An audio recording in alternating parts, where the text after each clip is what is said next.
Itu luar biasa sekali. Jadi akhirnya dua jawaban itu bukan saya yang jawab, tetapi Tuhan yang jawab.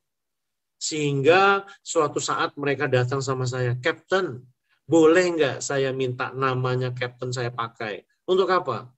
Dalam waktu setahun, kalau tidak ada yang pernah menemukan hal yang sama, nama Captain akan kita pakai untuk menamai tanah longsor yang menyebabkan tsunami. Namanya Ricochet. Gitu ceritanya. Ya, itu garis besar dari kasus Palu ini, tetapi kalau spiritual wise-nya saya lihat memang sudah diplan sama Tuhan. Kenapa? Saya cerita sudah diplan karena begini, saya mempelajari, mungkin pastor juga mempelajari, apa sih yang menyebabkan Palu diizinkan diproses sama Tuhan. Saya mempelajari ada beberapa faktor. Yang pertama, saat itu di jam itu di tanggal 28 September itu adalah hari ulang tahun Palu. Ada namanya istilahnya nomoni.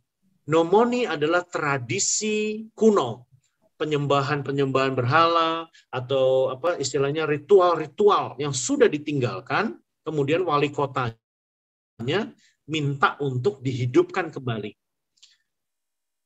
Jadi mereka mempersembahkan korban ke dewa-dewa di laut untuk kesuksesan pangan, panen, dan segalanya. Awalnya mungkin cuma tradisi, tetapi kok mereka akhirnya menghidupi. Ini problemnya. Tahu nggak, kejadian nomoni ini dilakukan setiap tanggal 28 September, mulai dari 2016, 2017, 2018. 2016-2017 ada dua hal yang terjadi di tahun yang berbeda, di tanggal yang sama. Ada orang dimakan buaya, ini menurut survei dan cerita yang saya temui. Yang kedua, di tahun yang berbeda juga terjadi puting beliung di waktu yang sama. Yang ketiga, kayaknya mereka nggak tobat juga. Akhirnya terjadilah tsunami ini. Bukan suatu kebetulan di tanggal itu loh. Karena yang saya survei kemarin, potongan-potongan sesajen ya, pakai ayam, pakai kambing, mungkin seperti itu, ditaruh di daerah-daerah termasuk jembatan McDonald yang kuning itu, ditaruh semua di situ di acara itu. Itu yang dihantam sama tsunami sampai selesai. Saya sampai mengeluarkan statement kepada gereja-gereja dan kepada pemerintah dan gereja untuk mengingatkan pemerintah, hentikan kegiatan nomoni ini pesan Tuhan, karena Anda mengingini bencana apa lagi yang lebih dahsyat daripada ini. Hentikan semua ini. Puji Tuhan 2019, 2020, 2021, 2022 ini kita lihat tidak pernah ada lagi namanya nomoni. Itu pesan Tuhan yang saya sampaikan. Yang kedua, saya melihat banyak wilayah-wilayah Kristen yang meninggalkan Tuhan. Kampung-kampung Kristen meninggalkan Tuhan. Mereka pergi mencari ilah lain. Yang ketiga, sering terjadi namanya perjudian, pelacuran. Di sana tuh daerah Petobo itu salah satu wilayah perjudian, pelacuran juga. Saya mengunjungi semua wilayah yang sudah diratakan sama Tuhan. Itu yang ketiga. Yang keempat, banyaknya darah martir, banyaknya orang kudus, hamba-hamba Tuhan, anak-anak Tuhan dieksekusi, termasuk ya pendeta ya. Itu kurang lebih 10, 11, 12 bahkan lebih. Ada yang ditembak di mimbar di gereja GKSJ, Gereja Kristen Sulawesi Tengah, GKST Sulawesi Tengah. Khotbah di mimbar ditembak. Kita baru lihat tahun lalu di Sigi, di Poso, 4 orang digorok. Memang daerah ekstrim. Di situ emang daerah garis keras. Itu yang faktor yang kelima juga. Banyaknya orang-orang garis keras radikal. Kalau kita lihat Balaroa, itu yang Kristen yang tadinya banyak, cuman tinggal 10 kakak. Ya. Jadi mereka itu banyak radikalisme tumbuh di daerah situ. Gitu. Nah, itu yang keenam, faktor yang saya pelajari. Ini mohon maaf, tanpa menyinggung siapapun, padamnya api gereja dalam menyatakan Injil, membiarkan daerah-daerah seperti pelacuran. Jadi gereja itu harusnya membawa dampak, mengingatkan, kemudian dia harusnya prihatin terhadap wilayah-wilayah Kristen yang mualaf, yang berubah menjadi Muslim, harusnya dia prihatin ya. Tapi banyak gereja sekarang udah sibuk dengan kegiatannya masing-masing, sehingga dia lupa dengan tugas misi utama, yaitu jiwa-jiwa. Ini faktor-faktor yang saya pelajari, saya survei sekian bulan, dan saya teliti, saya interview dengan korban, saya interview dengan hamba Tuhan, saya interview dengan jemaat, saya interview dengan siapapun yang ada di situ. Gitu. Jadi yang paling menyedihkan karena banyaknya juga anak Tuhan yang tidak peduli kepada kotanya yang dipercayakan oleh Tuhan. Gitu.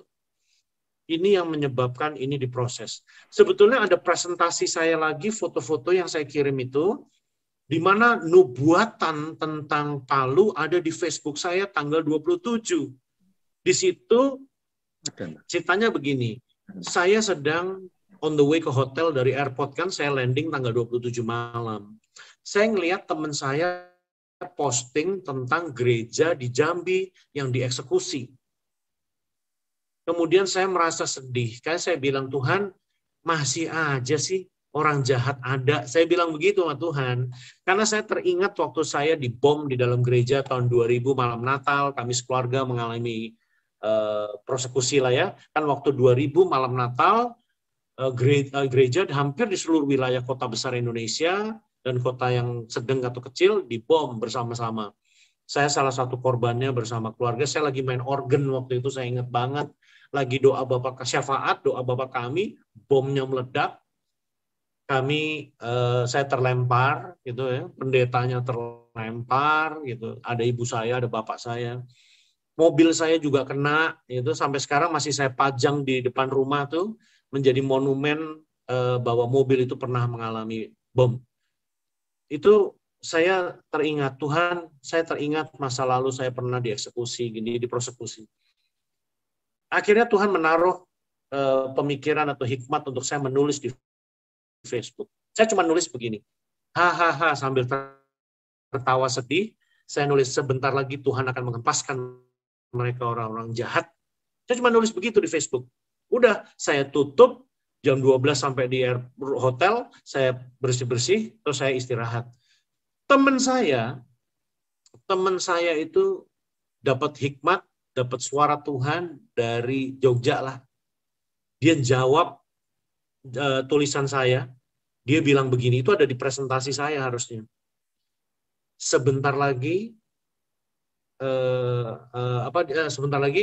akan ada gempa 7 skala Richter, tsunami, dan landslide. Kalau Bapak Ibu lihat presentasi saya, ahli menulis landslide. Itu ada di nubuatan tanggal 27 yang dinubuatkan oleh saya dan teman saya.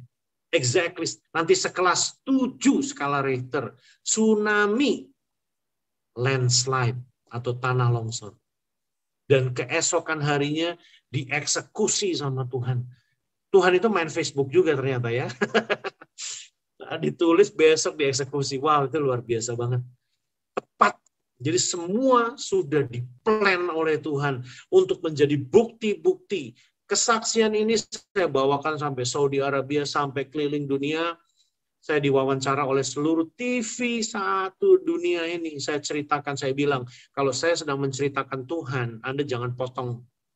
Oh, enggak, ini live. Saya cerita tentang Roh Kudus, saya cerita tentang Yesus, bahwa Tuhan itu nyata. Jadi ini sangat luar biasa bagaimana Tuhan memplan segala sesuatu dengan luar biasa untuk di kejadian Palu. Kalau ditanya jumlah orang yang mati, totalnya kira-kira berapa orang, Palu juga nggak tahu. Kira-kira menurut mereka 7.000-an, mungkin 7.800, mungkin 7.600, 7.200, kita nggak tahu. Kurang lebih 7.000-an. Kalau kita Google jumlah korbannya yang meninggal berapa, itu yang mati ketemu 2.300-an something. sisanya masih terpendam. Jadi kalau kita kembali ke Palu, itu wilayah-wilayah yang kosong karena likuifaksi, Petobo, Langaleso, Jono Oge, kemudian Balaroa, itu masih ditancap bendera-bendera bahwa itu ada keluarga-keluarga yang terhilang.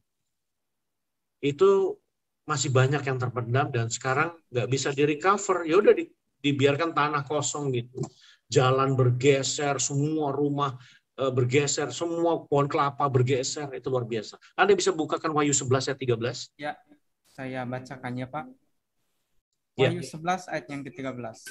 Pada saat itu terjadilah gempa bumi yang dahsyat dan 1/10 bagian dari kota itu rubuh. Dan 7.000 orang mati oleh gempa bumi itu, dan orang-orang lain sangat ketakutan, lalu memuliakan Allah yang di sorga. Demikian. Amin. Kalau kita lihat gempa bumi itu dahsyat, kalau kita lihat wilayah-wilayah yang rubuh, ya, yang longsor, ini bicara kota yang longsor, bukan hanya gedung. Kotanya longsor bisa 10 meter, ada yang naik, ada yang 20 meter, ada yang naik 10 meter, bergeser, berubah, kurang lebih wilayahnya totalnya itu 10%-an sampai 12-13%. Coba kita teliti nanti. Kemudian berapa yang meninggal? Kurang lebih 7.000-an orang. Ini bukan dicocok-cocokkan. It happens. Apa yang Tuhan tulis. Kita buka bilangan 26. Ini agak sedikit lucu. Bukan bilangan 26 ayat 8 ya. 9, 10. Bilangan 26 ayat 8, 9, dan 10.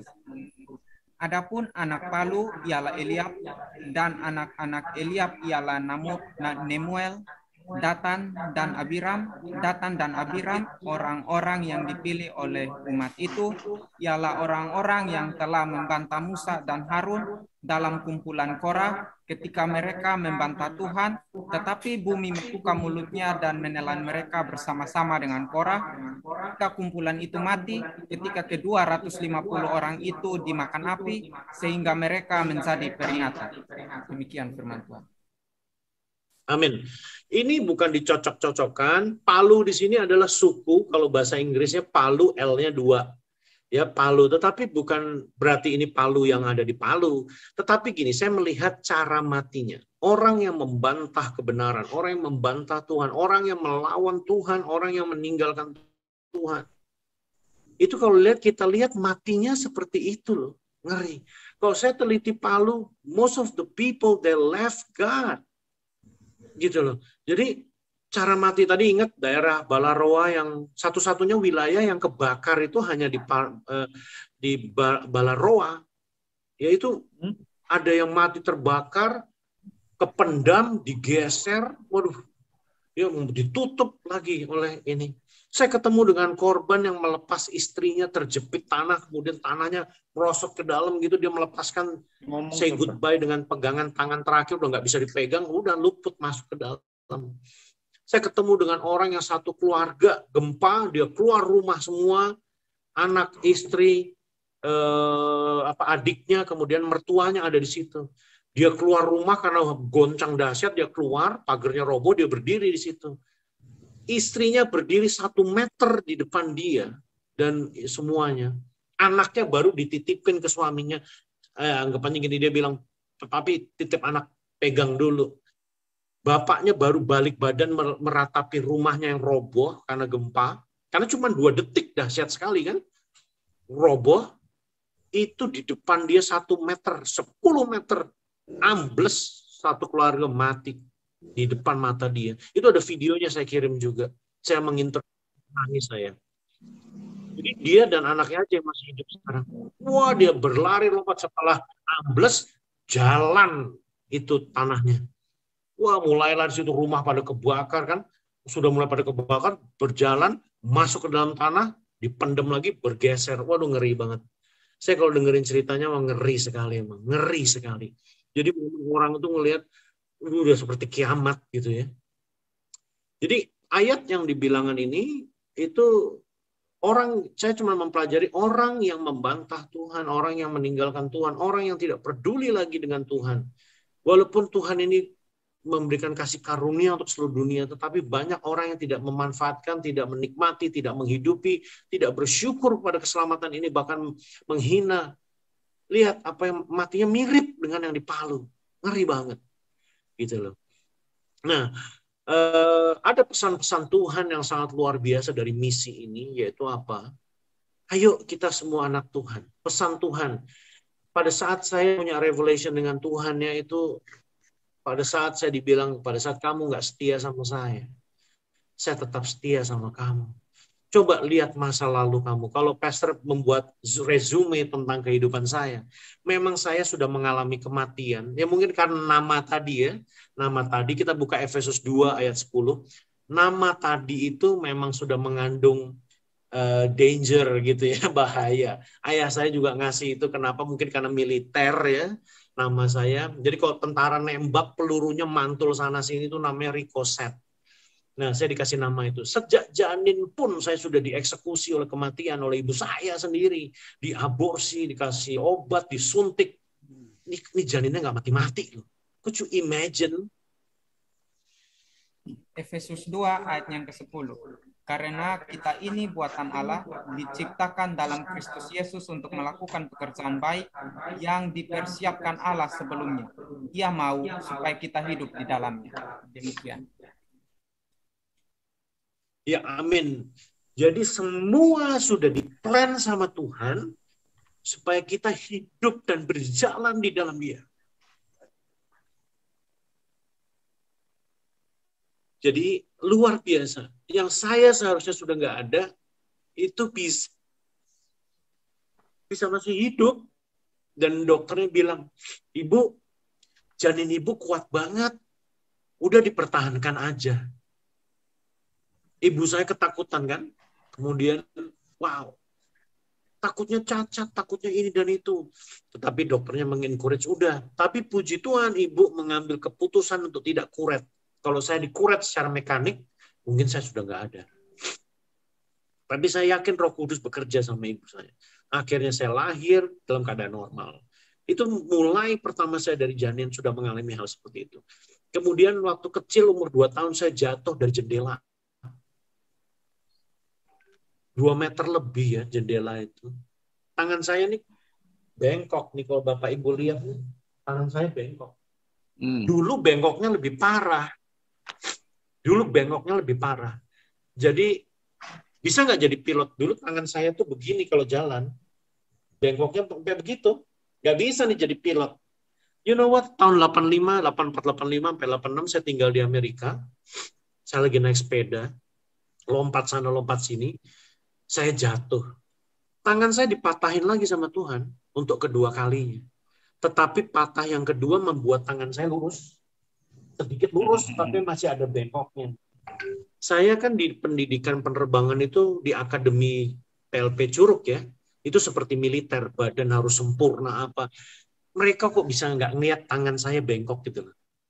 Padahal dulu kalau saya jalan itu begini, bengkoknya tuh begitu. Tahun 84-85. Sehingga saya bisa masuk pendidikan, memang sudah ditetapkan sama Tuhan gitu loh. Saya ada di dunia aviasi untuk melakukan ini gitu loh. Waktu masih kecil saya jatuh dari pohon mangga, nancep di pagar, ya nggak mati juga. Digigit anjing nih, kalau masih kelihatan di sini ada bekas, aduh kelihatan nggak, gigitan anjing salah satunya. 3 kali anjing rabies gigit, ya nggak mati juga. Disuntik 13 atau 16 kali di perut, digigit di kaki, digigit di tangan, rapas kena anjing rabies, tapi saya bisa melewati sampai 98 pesawat saya mati total, mendarat di Cengkareng itu, mau mendarat tuh ketinggian di cuaca jelek, instrumennya mati total, hidroliknya mati. Waduh, di situ saya baru kenal lagu pujian ya, sebab Tuhan baik. Disitulah saya percaya bahwa pujian yang kita naikkan oleh karena kebenaran memiliki kuasa yang luar biasa. Saya diselamatkan dengan pujian. Terus 99 saya kena badai typhoon, bensin habis di udara. Tuhan stop badainya, landing di Hong Kong. Tahun 90, tahun 2000-an pesawat saya nabrak angsa, mesinnya jebol, sebelah kanan saya terbang kembali lagi. Terus saya mengalami pesawat saya di komputer yang sudah dinyatakan sama orang banyak. Garuda Indonesia menjadi saksi waktu saya terbang ke Jepang. Dinyatakan rusak, Tetapi Tuhan cuma bilang, kamu duduk di situ. Saya sudah tinggal sendiri, saya ditinggal sama krunya, penumpang udah keluar, krunya nungguin saya. Itu pilot, itu fella lama amat ngapain sih? Saya disuruh doa sama Tuhan. Saya ngomong sama engineer, bahwa kamu percaya Tuhan apa tidak. Saya punya Tuhan namanya Tuhan Yesus. Saya mau coba berdoa. Tutup pintu, saya bilang gitu. Saya doa, Tuhan, kalau boleh Tuhan sembuhkan pesawat ini. Saya cuma doa seperti itu, in the name of Jesus. Komputer yang sudah dinyatakan sama orang Jepang rusak, saksinya Garuda Indonesia. Berapa harganya? Ratusan ribu sampai jutaan dolar. Itu di recover sama Tuhan, dites normal lagi. Tidak jadi rugi Garuda Indonesia. Akhirnya kami panggil krunya sampai terheran-heran. Penumpangnya kami masukin, udah terbang sampai sekarang, nggak pernah ada sejarah itu rusak lagi gitu. Dan itu saya mengalami banyak hal. Mobil saya diisi bensin sama Tuhan. Sekitar tahun 99-2000 juga. Saya berjalan terus, bahaya, marah bahaya. Ban saya meledak di jalan tol 180 km per jam, tapi saya nggak ngerasa apa-apa. Sampai di rumah saya lihat bannya udah tercabik-cabik. Lah, kok nggak kerasa ya? Gitu. Tetapi Tuhan kasih mark di dengkul saya ada luka. Untuk mengingat bahwa Anda harus bijaksana dalam hidup. Wow. Jadi terus sampai akhirnya ceritanya banyak ya.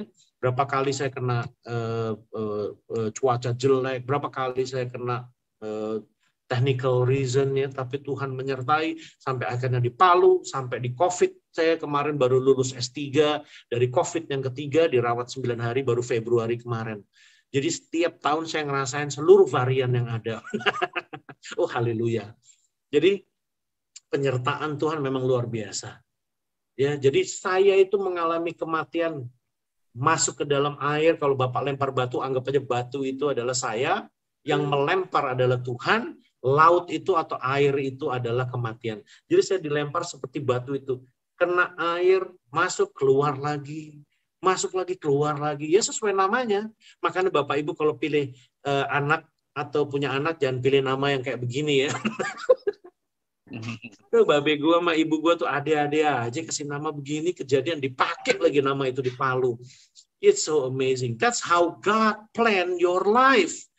Bahwa setiap orang pasti, saya kasih tahu, punya kesaksian yang luar biasa. Kesaksian ini dipakai menjadi alat perlengkapan Anda untuk menceritakan ke banyak orang how your God is alive gitu. Nah, jadi itulah cerita tentang Palu. Message-nya adalah dia tanya ini, apakah harus saya lagi yang mendeklarasikan namaku, kemasyuranku kepada seluruh bumi? Sampaikan pesan ini kepada gereja. Oh, disuruh nyampeinnya malah ke gereja loh. Untuk apa? Kita buka 1 Petrus 4 ayat 17.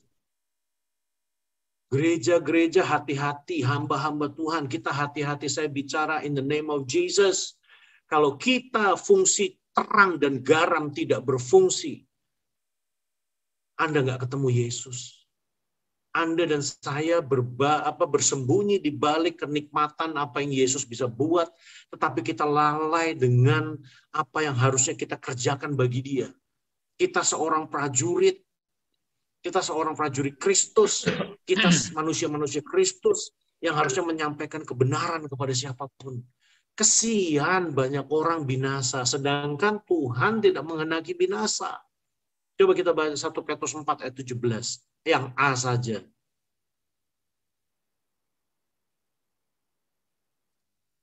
Penghakiman akan datang ke rumah Tuhan lebih dulu, itulah isinya. Ya. Jadi hati-hati gereja, hati-hati anak Tuhan, jangan lalai. Kita punya tugas yang sangat mulia. Makanya saya bilang hidup ini is a mission from God. Itu misi, a missions of God's heart. Hidup ini bukan untuk menikmati hidup. Anda boleh jadi konglomerat, orang kaya. That's not the point untuk Anda menghidupi apa yang Anda miliki.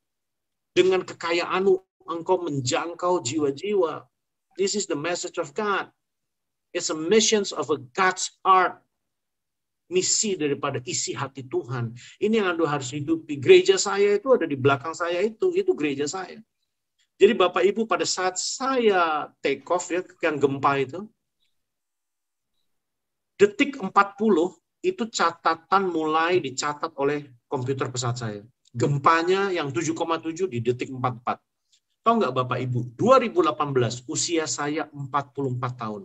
Saya bilang sama mama saya, Mah, katanya orang Chinese, 4 itu angka sial, apes, sakit, bangkrut, mati.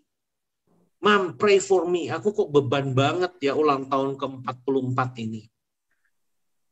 Saya bilang sama Tuhan, ini bener nggak sih Tuhan? Saya sampai imannya goyah loh 2018 itu.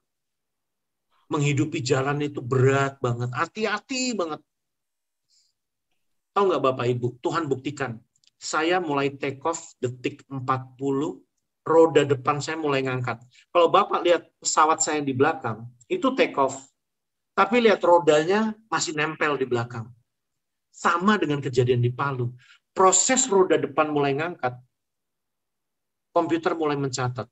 Detik 40, 41, 42, 43, 44, lepas landas semuanya.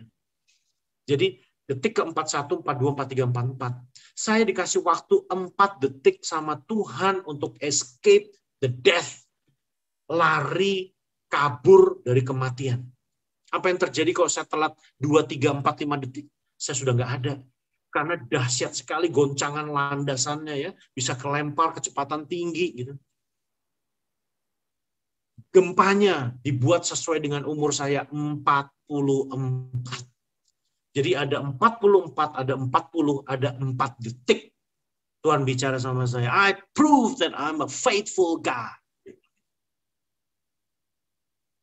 Di saat tahun di mana saya merasa angka itu mematikan, kata orang angka itu menakutkan, bangkrut apa kematian, sakit apa segalanya, Tuhan put me in the victory. See? Jangan pernah mengkhawatirkan istilahnya tidak percaya sama Tuhan. Meragukan Tuhan. Dia Tuhan yang sangat luar biasa. Meragukan Tuhan. Jangan doubt your God. Masalah boleh ada, tetapi engkau akan tetap berjalan sama dia. Mazmur 23 ayat 4. Sekalipun aku berjalan dalam lembah kekelaman. Palu itu seperti lembah kekelaman. Saya dibawa masuk ke dalam situ. Tahu nggak Bapak Ibu, Anda dan saya harus rela. Saya kasih tahu kata kuncinya. Rela dibawa masuk ke dalam suatu perkara supaya Anda melihat tangan Tuhan yang luar biasa. Kalau Anda baru sakit, Anda sudah mulai tengking dalam nama Yesus. Anda baru bangkrut, tengking kebangkrutan. Jangan dibiasain. Karena gini, in you there is the authority of God. Kalau sekalipun Anda diizinkan masuk ke dalamnya, stay with your God. Walk in faith, berjalan dengan iman, kau pasti keluar. Ya, karena gini, di balik segala perkara apapun, ada rencana Tuhan. Makanya waktu saya sakit COVID, yang pertama mungkin pernah lihat kesaksiannya, saya nggak minta kesembuhan. Saya minta di balik ini Tuhan mau buat apa. Wah, menderitanya luar biasa. Di situ pun saya menceritakan Yesus sama Muhammad lagi di kamar saya. Kepada suster, kepada dokter, saya pegang tangan mereka. Karena udah mau mati. Lu harus percaya Yesus. He is the only way. Anda harus percaya kepada Juru Selamat itu. Kalau di Quran namanya Isa Al-Masih. Whatever you say, ada di situ. You like it or not, Jesus is your God. Saya bilang. Kepada Muhammad. Lucunya Muhammad saya sharing tentang firman Tuhan. Jangan dianggap saya sharing dalam keadaan normal. Saya batuk setiap saat sampai keluar darah. Apapun.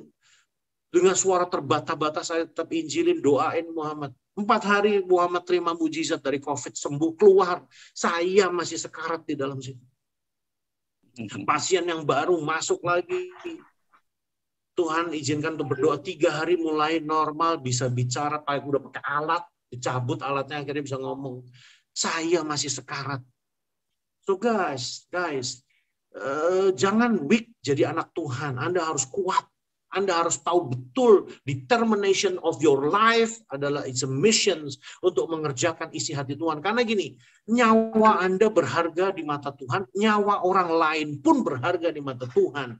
Jadi jangan pernah jumawa bahwa hanya Anda anak kesayangan Dia. Semua manusia menjadi kesayangannya Dia. Dan Anda dan saya harus selamatkan. Anda dan saya meneruskan misinya Kristus. Untuk mereka seluruh manusia diselamatkan. Jadi inilah message daripada Tuhan. Jangan fokus sama hal-hal yang seolah-olah rohani tapi nggak penting. Fokuslah kepada kegiatan apapun yang Anda buat supaya orang mendengar nama Yesus. Sampaikan, jangan takut. Dengan hati yang tulus penuh kasih. Anda benar-benar harus mengasihi. Di Yohanes 15 ayat 12 dia katakan, inilah perintahku. Yaitu supaya kamu saling mengasihi. Garis bawahi. Seperti aku telah mengasihi kamu. Waduh, Anda nggak bisa mengasihi sesama dengan dirimu sendiri. Itu perjanjian lama. Perjanjian baru Yesus ngomong apa? Kasihilah sesamamu manusia. Kamu harus saling mengasihi seperti Yesus mengasihimu. Artinya apa? Nyawamu diminta untuk siap. Seluruh raga, jiwa, dan rohmu dipakai oleh Tuhan untuk engkau bisa memproklaim keselamatan kepada jiwa-jiwa. Love them, cintai mereka seperti Yesus mencintai kita. Itu message dari Paulus. Saya rasa sampai sini kesaksian ini sebetulnya masih banyak yang saya pengen share, cuma takut waktunya kelamaan ya. Revelation-nya banyak sekali, luar biasa. Tapi intinya itulah, kita harus menyampaikan. Sampai sekarang saya masih menyampaikan tentang Palu ini kemana-mana. Dan mereka minta gitu ya, banyak orang Muslim dengar. Ya. Saya menceritakan, saya menginjili Mata Najwa di studio. Saya bilang, you have to believe what I heard about my God. Makanya waktu wawancara di Mata Najwa, dia bilang, Captain, saya kasih satu pertanyaan, saya nggak akan potong. Saya bersaksi. Di situ ada kepala Basarnas, saya ceritakan, you guys have to believe in what I heard. Apa yang saya dengar menyelamatkan banyak orang. Dan itu luar biasa. Jadi setiap studio mulai dari acara apapun, pasti saya dipanggil suruh menceritakan. Yang Captain dengar bagaimana, gimana sih kok bisa dengar, gimana sih Tuhan tuh gimana gitu. Wow, it's amazing. Sampai ke Saudi Arabia di sini, saya bersaksi di mana-mana tentang Yesus.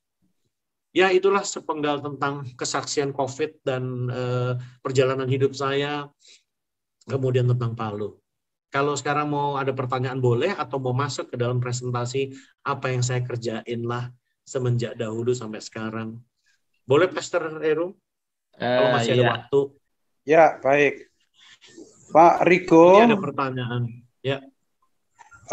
Saya dari Nganjuk, saya hamba Tuhan, saya beberapa kali mendengarkan kesaksian Pak Riko. Satu pertanyaan saya, Pak.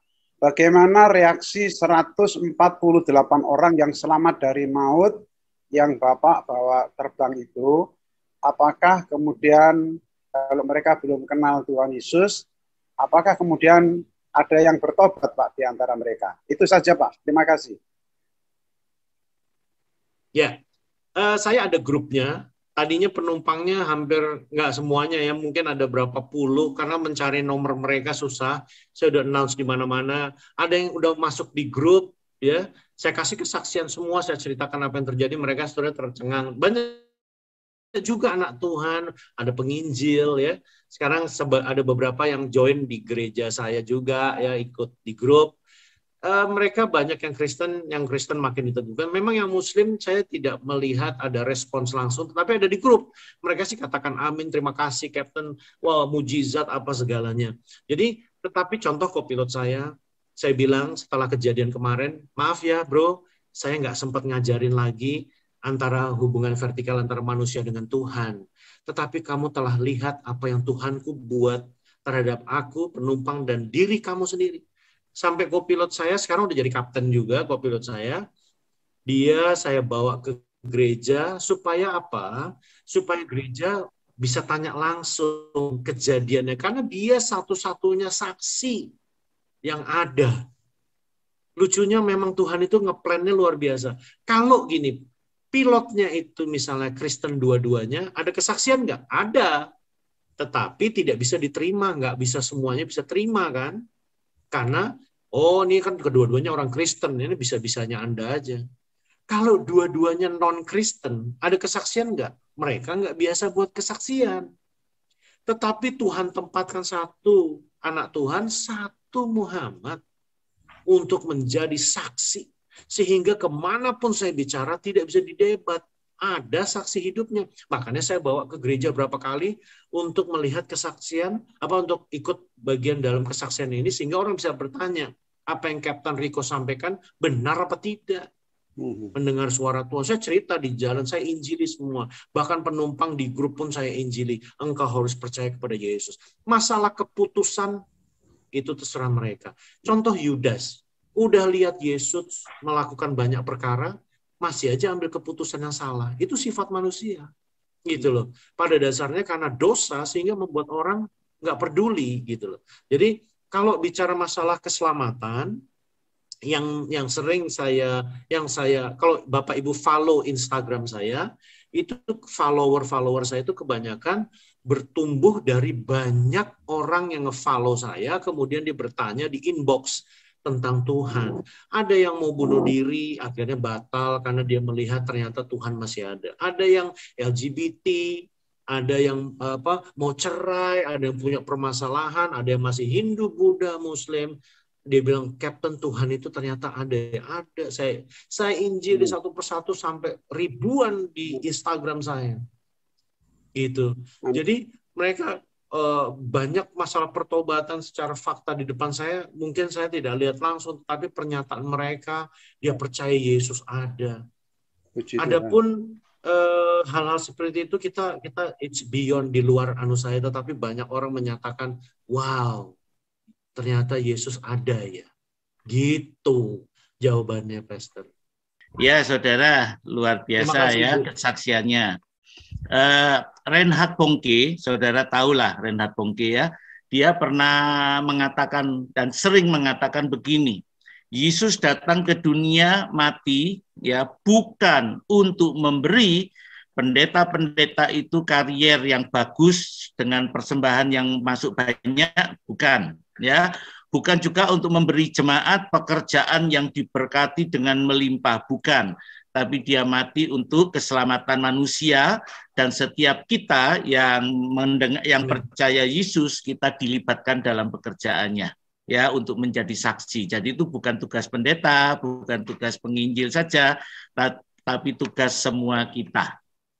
Ya, oke. Ada lagi yang mau bertanya? Silakan. Sewaktu sesi para peneliti itu berdiskusi, nah itu apakah Pak Riko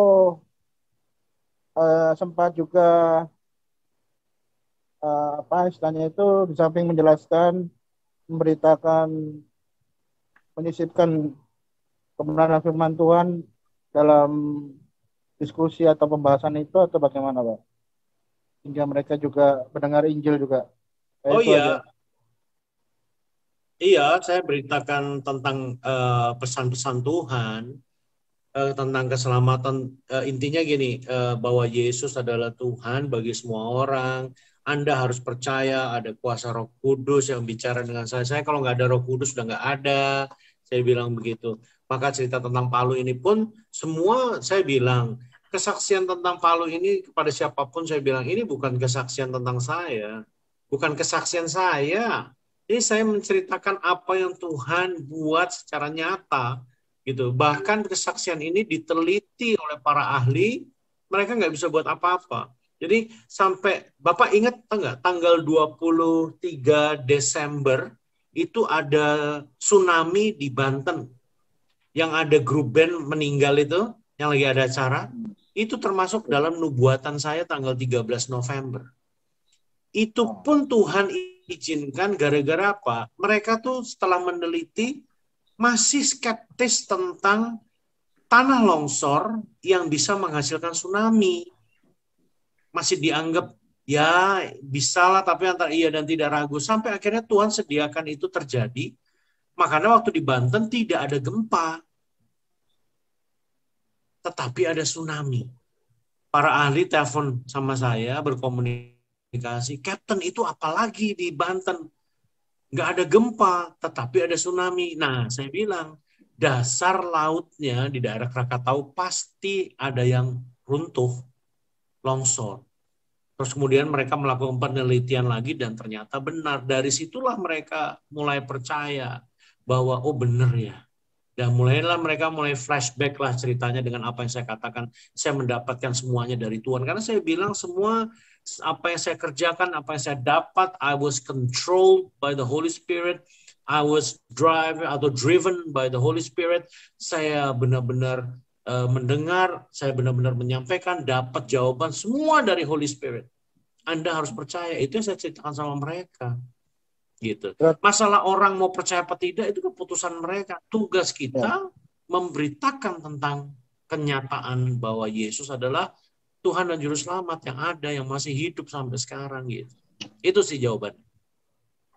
Berarti apakah dalam setiap aktivitas penerbangan ataupun menerbangkan pesawat di suatu wilayah atau pulau tempat, apakah Pak Riko juga mendapatkan suatu peneguhan atau suara dari Tuhan? Karena gini, saya tidak pernah mencari-cari, saya ini dapat penglihatan, saya dapat nubuatan, saya dapat pendengaran, mimpi, saya dapat apapun dari Tuhan, tapi saya nggak pernah cari-cari. Tugas saya cuma simple. Setiap ketemu jiwa, at least saya sampaikan, oke, Tuhan Yesus berkati.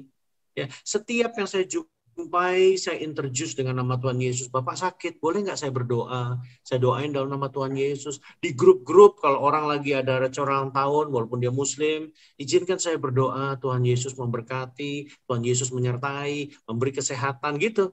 Itu yang saya sampaikan. Dimanapun saya terbang, karena misi utama saya memberitakan Injil. Fasilitasnya pakai pekerjaan saya, gitu. Jadi kemanapun saya pergi, saya pasti beritakan Injil. Sama orang yang suka bersih-bersih kamar saya, misalnya saya lagi nginep di hotel, saya ceritakan, kamu dari mana? Dari Bangladesh. Oh oke.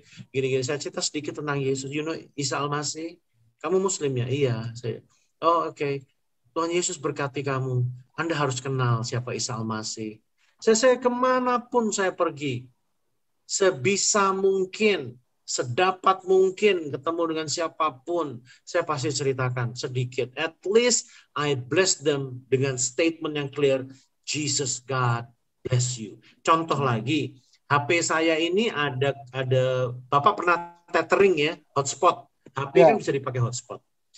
Hotspot saya itu saya tulis pemancarnya Jesus God is Savior. Jesus is Savior. Passwordnya apa? Passwordnya Jesus God. Jadi kalau saya lagi terbang, kadang-kadang kru nggak punya kuota. Saya tawarin, siapa yang mau hotspot dari saya nih? Free. Kalau di terbang begini kan seminggu itu 370.000. So setiap minggu I spend 370.000 supaya kru saya bisa dapat hotspot, tetapi bisa baca. Passwordnya apa? Jesus God. Dia nyebut, oh Jesus God ya, iya. Semua, tapi ada juga yang nggak mau. Karena mereka ini kan, nggak boleh nyebut. Tapi saya tawarin karena dia butuh internet, you like it or not, dia sebut. Tulisannya gimana? J-nya besar, G-nya besar. Oh ini ya yang Jesus is Savior. Iya. Itu jadi seluruh aspek apapun. Mereka harus lihat Yesus di dalam hidupku. Udah itu aja. Saya ke restoran, saya peluk dia, kayak semalam saya habis makan, saya gandeng, dia minta rokok kan, ada saya makan 3 sama teknisi saya, dia ngerokok. Saya mau rokok Indonesia dong, gitu. Terus saya bilang, nanti besok engineer ini akan makan di tempat kamu, mungkin dia akan bawa rokok buat kamu. Tapi saya peluk dia, apa kabar bro, sehat-sehat ya? Jesus God bless you. Terus dia, thank you, amin, alhamdulillah. So at least suatu pronounce.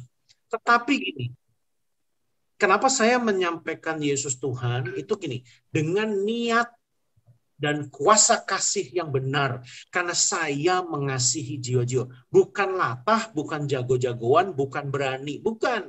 Dasarnya adalah kasih. Kalau Anda tidak pernah menangisi jiwa-jiwa, Anda dan saya tidak akan bisa sampai sejauh menyampaikan kuasa kasih itu kepada jiwa seseorang. Karena Anda benar-benar harus meneteskan air mata buat jiwa. Tanpa itu, kuasa itu nggak akan pernah menjamah. Makanya saya selalu peluk orang, saya gandeng tangan, saya pegang dadanya. Contoh salah satu pilot yang kemarin sakit jantung, di depan lobi, izinkan saya berdoa buat Captain ya. Saya pegang dadanya, oh thank you Cap, thank you, dia bilang gitu. Jesus heals you. My God will heal you if you believe. Amen. Saya sentuh, kasih itu harus terimpartasi, bukan teori. Ini bukan teori. Ini bukan jago-jagoan. Ini bukan masalah berani. You are motivated by the love of God. You are generated by the love of God. Anda benar-benar harus memiliki kasihnya Yesus, hatinya. Makanya saya bilang hidup ini misi yang kita kerjakan, misi hati Kristus. Hidup ini adalah misi hatinya Kristus.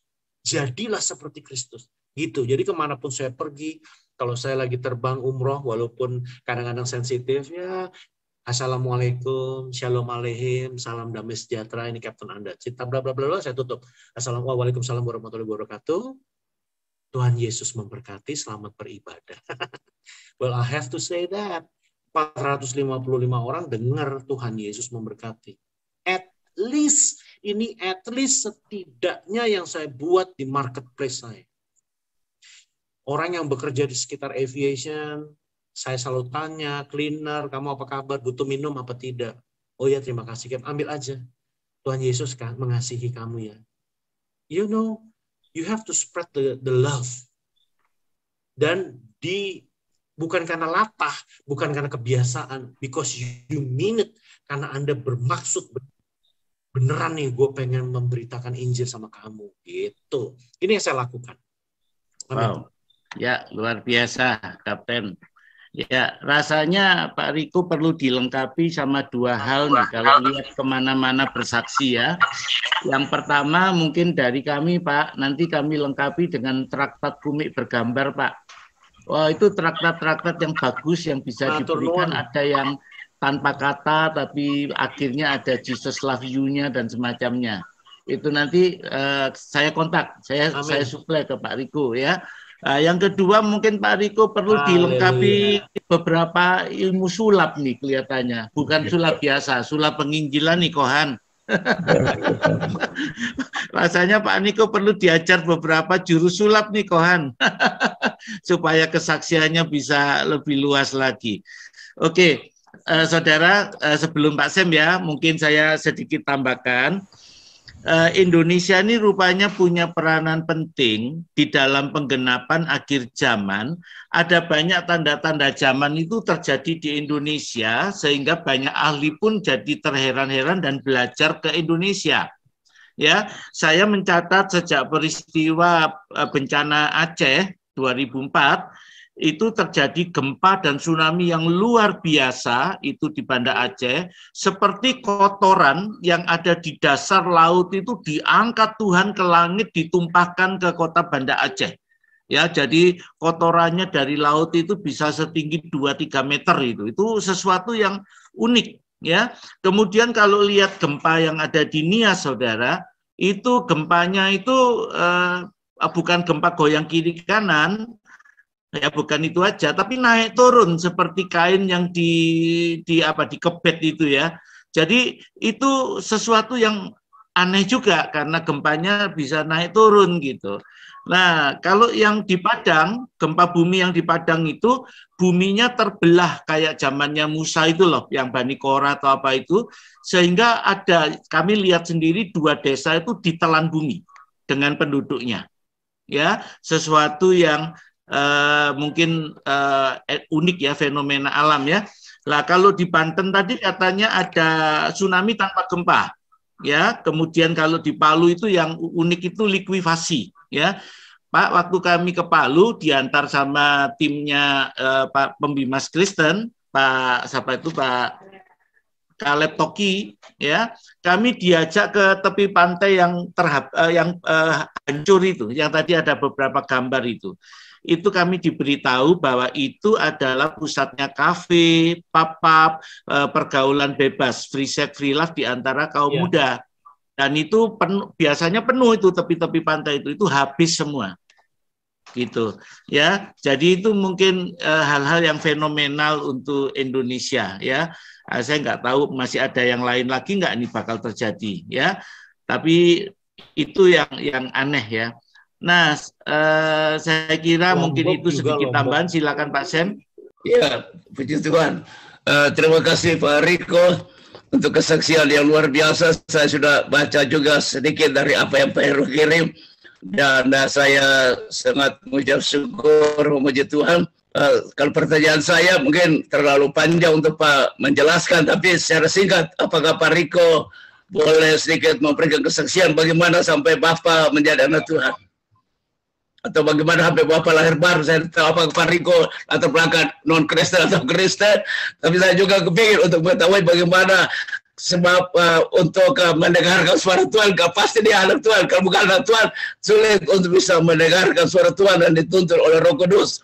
Jadi saya ingin sedikit mengetahui bagaimana pengalaman Pak Riko secara singkat mungkin, bagaimana pertemuan pertama dengan Tuhan sehingga terjadi suatu perubahan yang luar biasa sehingga Pak Riko bisa dipakai oleh Tuhan seperti demikian. Tuhan berkati Pak.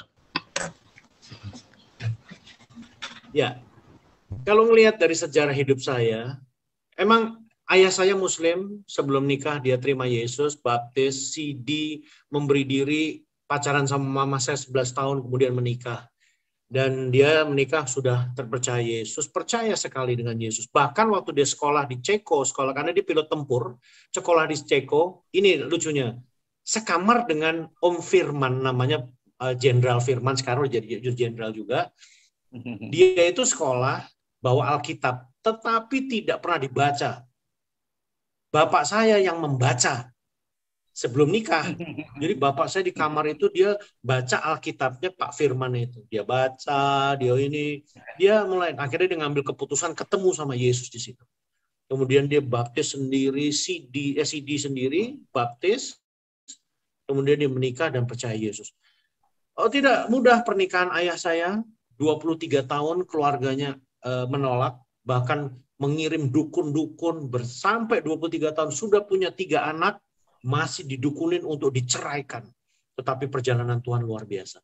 Dan itu warisan iman ibu saya, papa saya, walaupun papa saya tidak pernah eksplisit ya menunjukkan, tetapi sejarah bahwa dia sangat percaya dengan Yesus itu luar biasa ya. Kemudian ditelurkan kepada kita-kita. Kita masih kecil, saya kalau dilihat dari janin sudah diaborsi. Orang tua saya suka lucu, ya kayak dulu mungkin baca Alkitabnya nggak seperti sekarang. Dulu tuh kamu tuh anak pungut, aku sukanya dibilang begitu. Saya menjadi anak yang minder. Saya ini di keluarga ini yang sebetulnya paling nggak bisa apa-apa. Akhirnya tetapi saya ini akibat nggak punya kelebihan apa-apa dibanding kakak-kakak saya berdiam. Disuruh ini manut, daripada dimarahin, daripada dimusuhin, iya. Disuruh begitu, iya. Saya tuh orangnya begitu. Tuhan pakai kelemahan saya ini. Sampai suatu saat, tahun 87, ibu saya jadi majelis 86, saya ditawarin jadi pemain organ. Nggak bisa main organ, tiba-tiba ditawarin sama orang gereja. Mau nggak? Saya tuh orangnya manutan. Oh iya Om. Akhirnya disekolahin 3 bulan, jadilah organis gereja. Oh, dia jadi organis gereja, nadanya cuma bisa C, D, F. Kalau lagi main di nada lain, dimarahin sama jemaat.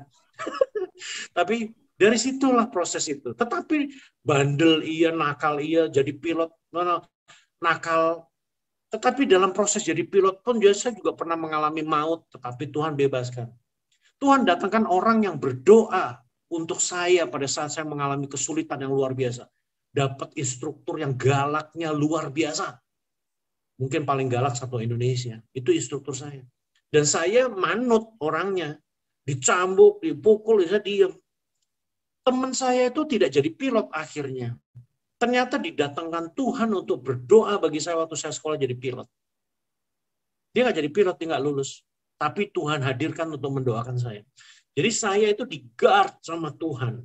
Orang-orang yang berdoa. Kemudian berjalannya waktu, tahun 97 saya masih jadi organis. Saya mengiringi ada artis rohani nyanyi sambil ngerokok kan ceritanya. Aduh, namanya juga gereja konvensional ya. Pilot, udah jadi pilot. Tahun 95, sekolah 92, main organ gereja. Belum tahu namanya hidup baru, apa segalanya, born new. Saya masih ngerokok. Habis Natalan itu, karena September 97, ada pesawat Garuda yang jatuh di Medan. Terus saya mikir-mikir, Tuhan pekerjaan saya kok ngeri banget. Itu September 97. Desember 97 saya ambil keputusan, Tuhan, saya pengen tobat deh. Gimana ya caranya? Hidup kok gini-gini aja. Saya takut kecelakaan, saya takut gini. Jadi saya matiin rokok saya di gereja. Terakhir kali. Terus di situ habis acara malam itu, saya punya, karena masih kecil, saya suka nge-rap. Nge-rap ya lagu-lagu. Penyanyi itu melihat saya bisa nge-rap. Kamu join saya dong di grup gospel, ceritanya begitu. Diajaklah saya join di grup gospel. Nge-rapnya dipakai, walaupun nyanyi nadanya kacau balau, tapi nge-rapnya masih dipakai. Terus diajarin sama dia nyanyi. Saya mulai dengar banyak lagu-lagu yang luar biasa. Nah, salah satunya lagu yang rema banget dalam hidup saya itu yang menyelamatkan saya. Sebab Tuhan baik, sebab Tuhan baik, for the Lord is good, gitu. Itu sangat menjamah saya. 98 I decide untuk I want to follow Jesus, gitu. 99 saya lagi worship. Saya kebetulan ada di pemudanya Gilbert Lumoindong. Saya juga megang diakonianya. Saya lagi worship sama kakak saya di rumah berdua pakai keyboard. Roh Kudus datang dan menghantam saya nangis luar biasa. Saya bilang, Mas, sambil nangis terseduh-seduh, saya bilang, saya mau tobat. Gimana caranya? So kakak saya bawa ke hamba Tuhan untuk dipertobatkan. Pertobatannya nggak aneh-aneh, saya cuma suruh ngomong sama Tuhan. Apa yang, what you desire, gitu. Apa yang kamu inginkan. Saya ingin bertobat Tuhan, saya ingin benar-benar hidup benar, saya bilang gitu. So, dari situlah saya dipertobatkan. Mungkin tahu ya pendeta Arasiahaan, ya, beliau yang mempertobatkan saya. Kemudian keluarga kami juga ditobatkan. Akibat dari situ, saya juga membawa keluarga saya, papa saya, bahwa dulu mama papa ngaborsi saya itu salah. Untungnya saya itu bukan pendendam, saya bilang begitu. Jadi tidak ada kepahitan. Dengan kasus saya pernah diaborsi, saya membawa orang tua saya bertobat. Akhirnya kami dipertobatkan oleh keluarga kami, Petrus Octavianus. Kami dilayani berminggu-minggu. Sampai akhirnya sekarang jatuh bangun, terus saya bertahan untuk tetap berdiri. Sampai akhirnya makin ke sini saya makin fokus kemanapun saya pergi, saya melayani di mana, Afrika, di Eropa, di mana saya layani. Saya mau fokus sama Tuhan gitu. Tetapi memang gini yang saya pelajari. Ada suatu willing, keinginan yang sungguh untuk hidup seperti Yesus. Jadi saya mulai baca Alkitab itu sendiri.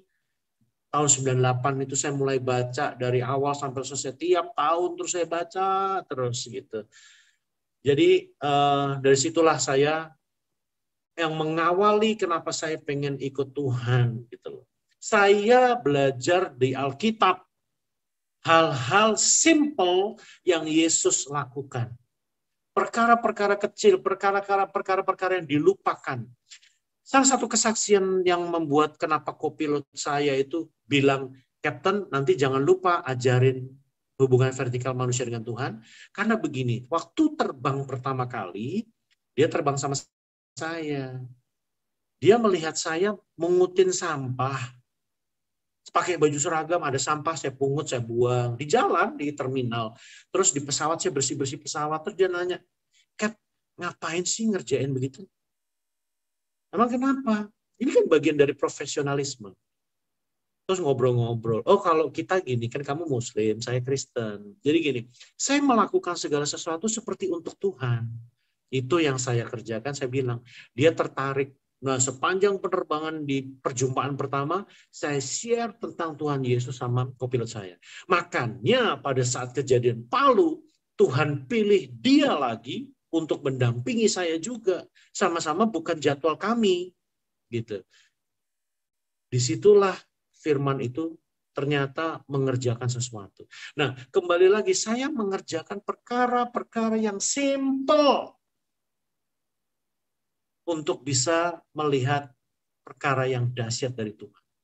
Jadi, saya gimana ya, kok bisa sampai ke sini? Ya, saya percaya orang tua menabur firman. Itu sudah pasti firman yang mengerjakan. Kebenaran itu, Roh Kudus itu pasti. Ya, kalau saya boleh flashback ke masa lalu, saya kenapa nggak dari masa kecil saya kenal Yesus secara sungguh-sungguh gitu. Saya pinginnya tuh setiap orang itu menyadari dirinya saya butuh Yesus. Ini loh yang kita harus pikirkan. Fungsi keluarga penting banget untuk membuat anak itu, Mom, Dad, I need Jesus. Gitu. Jadi saya ini tertangkap oleh Holy Spirit.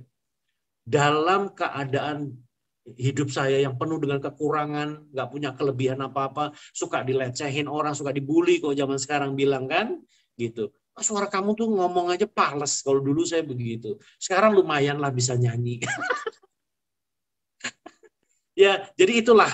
Jadi kalau sekarang sih ya, jangan nunggu Tuhan menangkap anak-anak kita atau kita, tetapi keluarga harus membuat bahwa Yesus itu is amazing dalam hidup suatu dalam diri anak, sehingga dia punya interest yang luar biasa kepada Yesus.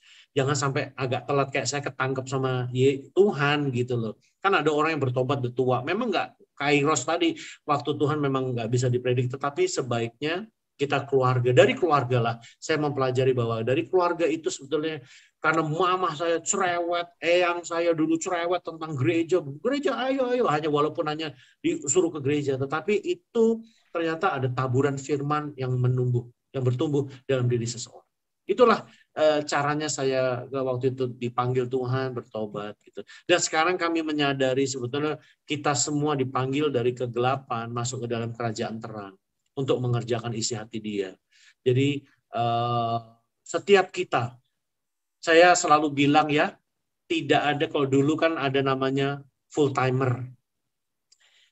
Baru tahun ini saya berdoa sama Tuhan, Tuhan apakah saya harus jadi full timer? Kata Tuhan tidak. Tapi orang bilang katanya full heart. Oh full heart. Tetapi kok Tuhan ada sesuatu yang salah kayaknya kalau cuma full heart. Then God gave me a word. You are fulfilled. Jadi gini Bapak Ibu, engkau telah dibayar lunas. Anda tidak punya hak untuk memilih jalan hidup Anda sendiri. There is no free will in God zaman sekarang. Karena apa? Engkau telah dibayar lunas menjadi milik Dia. Dan engkau dijadikan untuk bisa mengerjakan isi hatinya sepenuhnya. Makanya pada saat engkau fulfill, bahkan Dia menaruh Roh Kudusnya kepada dirimu, engkau menjadi miliknya Dia. Bukan lagi full timer, bukan lagi full heart, you are fulfilled. Engkau dipenuhi oleh hadiratnya Dia. Engkau berjalan sebagai manusia Kristus, you are Christ alike. Dan ini yang Tuhan mau. Bukan lagi full timer, bukan lagi full heart. Kedua itu hanya usaha manusia. Tetapi engkau telah dibeli, dipenuhi, dinaungi seperti Kristus. Itu yang saya dapat dari Tuhan. Haleluya.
Jika saudara diberkati dengan tayangan ini, silakan subscribe, like, komen, dan share sebanyak-banyaknya.